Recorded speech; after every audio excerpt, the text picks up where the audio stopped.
Do you ever wonder how the top 1% of podcasters actually does their job? Where do they record? What kind of weird or incredibly amazing studio do they record in?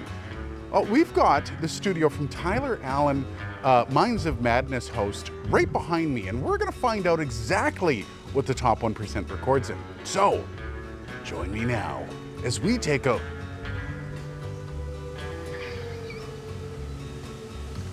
Just do it. So we're here in Tyler's studio, and it's really hard to get a good angle in here because of, well, this is a $150,000 studio.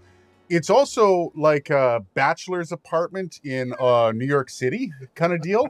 And this is probably the best angle we're going to get here. So let's talk about the actual cost of the studio being $150,000, like I keep saying. Tyler wanted me to point out that that's not just the cost of the studio per se, but the project that was building the studio. So the cost of the studio itself goes a little bit deeper than you might think with the dollar level that I'm just spitting out throughout this video. So just keep that in mind.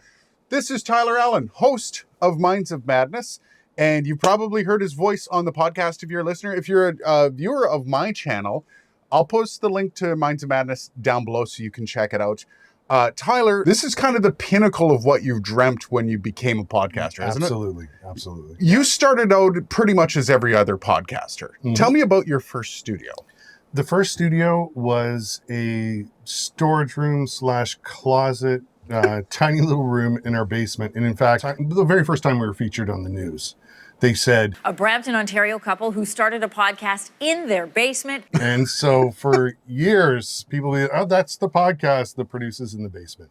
So we had this little tiny room. I had a Scarlett Solo combo set, and in an untreated room with a condenser mic, which there's a reason why the first 4 episodes that we produced are no longer available because they sounded like garbage.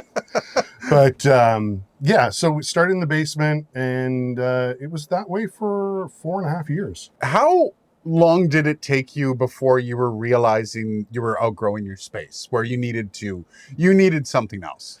Well, at the time I was working my full-time job and podcasting, we were only releasing every other week. So, I mean, we couldn't release weekly. I didn't have the time to do it. But the biggest problem was we had hardwood floors and throughout the house. I was in the basement. And if by the point where we realized the show was, getting some traction and we were producing well, getting well received, I put some money into it. You put some acoustic tiling, the ceiling tiling around the wall. I did the ceiling, and as a semi-treated room, it sounded half decent. But my problem was, I was above a hardwood floor, and at that time we had 5 kids living in the house, and because I have 2 boys, Beck has three girls, and we also had 2 dogs. I would have very limited time to do my work. I would come in, and it would be like the whole house would be told, don't flush a toilet, don't do this, don't move, Tyler's working, or Beck would take the kids out to the mall or take them to the park, and if the air conditioner went on, if the dryer was on, if a toilet was flushed, if the even like the dishwasher. Yeah. And it created such a problem. And, we managed to balance it, but balancing it with a lot of stress. And, the kids just couldn't be kids when I tried to do my work. They'd have to put subtitles on the television. So that's when one night we were sitting in the backyard, and we had seen, we were going in, I think it was during the pandemic, and you started seeing people building these office pods in their backyards where it's like a prefabricated building, and they would drop it into your backyard. Now, this wasn't prefabricated because of the nature of the build, but we went to one of these builders. And so my wife said, we could knock that tree out of the corner of the yard and we could build you a studio back there. And so that's kind of how it all started. And my eyes lit up. I'm like, really? We could do that? I can have my own space? And here we are. Not to boil down your job, but now you read mostly scripts and then mix your episode, and that's your job right now. Yeah. Other than managing idiots like me. I kind of feel like you manage me more than I manage you. So, it took a while for me to get, into my groove and feel comfortable. And I think I'm there now. I know what my responsibilities are, and I come out, I do my reads in the morning, we'll screen episodes, I'm mixing in the evening, and, some days I get to work for 2 hours and some days I work for 12. Now, take us through this studio. When you built it, you were trying to escape the house and you brought in a specialized team. What was that like, bringing in you got to basically just throw money at the wall? It's exactly what it was.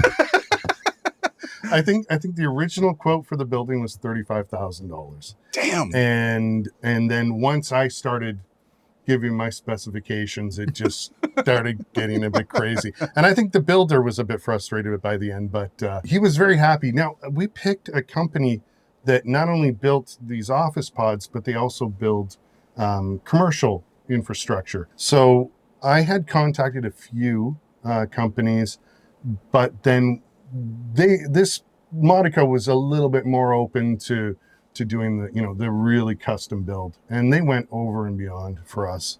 They were just amazing. They came up with ideas. Of course, this is a soundproof room, and basically, we're sealed in it, and there's no airflow. So we got lawnmowers outside. 2 lawnmowers. No windows in yet. And no real actual door on. No echo, no nothing. What? It's baffled. I'd say pretty good. Not bad. Job well done, boys. Yeah. So they came up with lots of creative ways to do things. And then, of course, after the studio was built, we've had, the safe and sound soundproofing put in, and then insulators, and then Sonopan. So the walls ended up being with the panels, they're almost a foot thick. So they did the floors, they did the ceilings, and then I had the City Soundproofing come in and they did all the panels. And it's the same company that does the CBC studios and NPR. Nice. The first thing you said when I was setting up the camera, he's like, "Oh, we gotta have the ugly door in the background." But these doors, they're double sealed, so it's a double wall. Yeah. And these doors are phenomenal. These are studio hardcore doors. Well, actually the door was one of the big problems when we put it together. Well, I shouldn't say I was standing there watching them. Eating a donut, probably. Yeah. So my only criteria was I wanted a wood core door. Yeah. So for soundproofing. Now I didn't know they would be putting this monstrous thing in here. I figured it would be just a regular size door, just make sure it's wood core. And I said steel slab. Yeah. And no, they put this damn thing in, and they ended up bringing 3 different doors because they weren't sealing properly, because there's a rubber seal in here. And and you can notice I had to put a pull handle on it. Yeah. Because you've got negative airflow in here. So when I'm closing it, I'm actually I'm fighting against the air. It's closing it. So right after this thing was built and you were settling in and you were starting to work from here. Yes. 2 months absolute after it was built, disaster struck yes. your old studio. Take us through that. What happened? So there was a freak storm in our in our neighborhood. Basically, it was like a storm cloud that moved and then just sat over this particular area, and it was over 100 millimeters of rain. And we sit on the lowest part of the street. 100 millimeters of rain. All of the rain traveled down from the top of the street into our backyard, and because we have a back split, we have stairs going down into our basement, which is an entrance, and it filled up with water and completely flooded our house. We were already pumping out our basement, and during that time, I called our insurance company, and they had the disaster recovery team at our house within an hour. They had all the water out. They had the giant dehumidifiers, on every floor going, and they did a huge cleanup. And after everything was all said and done, once the walls were all cut open and everything like that, they had an environmental company come in, do swab testings and air testings, and the mold content in our house was less than it was outside. I've got to bring something up, possibly a little bit of a sore subject for a lot of people. is your setup alone. You've got a whole bunch of fun stuff in there, lots of knobs to play with. You record into U87 through a Neve. And then you take your podcast and you pump it out at 320 kilobits per second into an MP3. Yeah. Why? Why not? Why not? So I always wanted, like the podcasts that I listened to, and well, my background growing up, I was a huge old time radio fan. Listening to that, and listening to the production with the music, and obviously the sound quality wasn't the same, but It was not. I wanted like this NPR Dateline kind of sound. And of course, having worked in the industry and being, an absolute gearhead, I loved, like we would be in the studio and we're going to record Foley. Okay, which microphone are we going to use? Nice. And we're going to use a Sennheiser. We're going to do this. And I loved the gear. And so I happen to have a wife that doesn't give me a hard time when it comes to upgrading equipment. A lot of times it was, hey, I'm going to rent this and see if it's any good. And then, we rent it. She's like, oh, I like that sound. Okay, well, now we're going to buy it. She has been frustrated because we've gone through 5 microphones, I think it's been. So 5 mics, and then of course we've even had conversations where I'm like, hey, I'm thinking about this, and you're like, Tyler, you don't need to replace your microphone anymore. You're done. U87 into a Neve. Yeah. There's no upgrade. There's no upgrade path, right? But to answer my own question, by the way, and this is for a lot of people out there that are like, that's stupid, that's wasteful. There's an old adage in broadcasting that says, get the best quality product in, so you will get the best quality product out at whatever bit rate or whatever quality that you're putting an output for. So that means even if you're doing an MP3, if you record garbage in, you're going to get garbage out. So having the best quality, using a U87 AI and a Neve isn't far-fetched for a product that is your sole income. So it is actually really important. I love giving people a hard time for having a U87 for a podcast, though. I already had it when you started working with us, so you can't say anything. I know. I want to upgrade from my SM7B to a U87 AI. Actually, you did a few microphones in between. Was it the Atlantis? That didn't work out. I had a custom built U47. Yep. And which had a grounding problem, and that was, I'm thinking, wow, I got this $12,000 microphone, and then it's like I'm listening to the show, and it sounds like I'm talking in a tunnel in some points. But and then I just gave up, and I just went for the U87. This is only, this setup's only been for the last couple of years. I recorded with absolute garbage mics, and then moved to the 7B, which I think is a fantastic podcasting mic. And, we still grew our audience. We were still, we got signed on to the largest podcast network, and the product matters, the equipment does not. Yeah, you don't need this. If, if you're someone like me who just gets obsessed with equipment and wants to have the best, then, that's kind of what happened. But it didn't happen overnight. That's what happened. Things just, it'd be like, we'll get this, I'll trade in this. And then gradually you get to the point where it's like, all right, I'm done. I don't need anything. So for the podcaster that's sitting there frothing at the mouth, wanting to be in this position, do you have any advice for somebody like to get from A to B? Not necessarily to have a $150,000 studio in their backyard, but possibly to be able to be self-sufficient with their product. Well, you just got to keep doing it.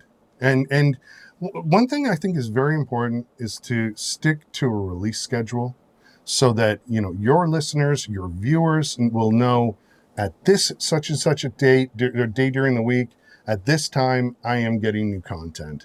And, just keep doing it. There was times where, we didn't make any money in the first year, nothing at all. Yep.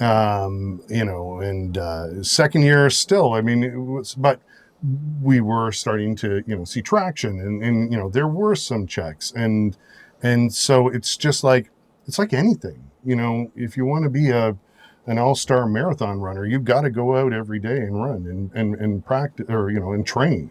You know, if you want to be a successful podcaster or YouTuber, you've got to keep going. You've got to keep putting out content. And also, you know, look to the content that you enjoy the most. You know, go if, you know, in true crime, you know, I'm going to listen to, you know, the shows that I like the best, and I'm going to try and take elements of that and incorporate it into mine, because if this is what I'm listening to, this is what I'm going to be a little bit more natural presenting in my content. So, I mean, that's certainly something for us. And, you know, sometimes it'll be, oh, you sound like blah, blah, blah. It's like, well, actually, yeah, that's kind of intentional. You heard it here first from guys that look like this. If you want to be a marathon runner, you have to just keep running. Yeah, keep running. Yeah. Heard it here first. I don't want to be a marathon runner. We are experts in this field. We know what we're talking about. Anyways, thanks for joining us in Tyler's absolutely ridiculous man cave. I appreciate you coming along for the ride. Cheers, and I'll see you in the next video. See, in my drawers there, I've got a hammer, so that if I ever get stuck in here, at least I can beat my way out. You could have went in many different directions. Within my drawer, I've got a hammer.